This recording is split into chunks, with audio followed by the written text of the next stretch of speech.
किसकी सरकार बनेगी इस बात के ऊपर मोहर लगनी है। लोगों ने मन बना लिया, फैसला कर लिया परिवर्तन करने का। मैं जहां पे भी गया हूं, आज लोग भारतीय जनता पार्टी को नफरत की दृष्टि से देखते हैं। मुझे लगता है आने वाले समय में जब चुनाव होगा तो भारतीय जनता पार्टी का कोई उम्मीदवार गांव के अंदर जाकर के वोट नहीं मांग सकेगा। गांव के लोगों में इतना बड़ा विरोध है। जहां बीजेपी से लोग नफरत करते हैं, इस जेजेपी का तो कोई नाम सुनना भी पसंद नहीं करता। जेजेपी के बारे में जब चर्चा करते हैं तो लोग ये कहते हैं तो झूठ और लूट की दुकान थी, बंद हो गई। इसका सफाया होगा, ये कहीं नजर नहीं आएगी। कांग्रेस की हालत साथियों आपके सामने है। पहले तो कांग्रेस के लोग अखबारों में लड़ा करते थे आपस में।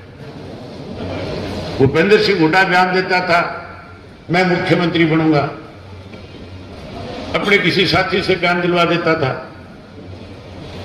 अपने जो कांग्रेस के अंदर उसके विरोधी थे उनके खिलाफ अनाप शनाप बकवास करते थे, बोलते थे। दूसरे इसके ऊपर कटाक्ष करते थे।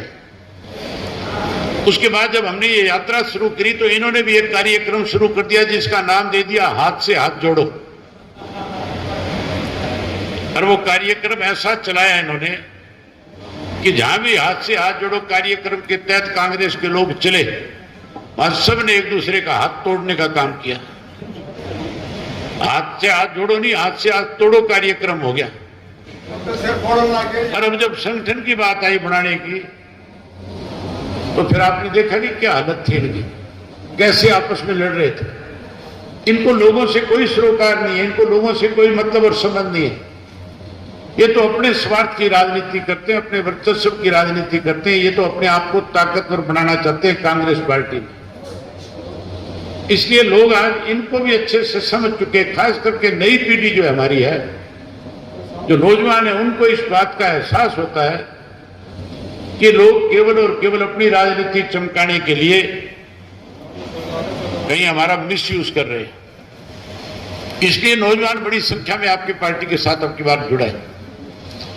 मैं आज भी देख रहा हूं कि सबसे बड़ी संख्या नौजवानों की है।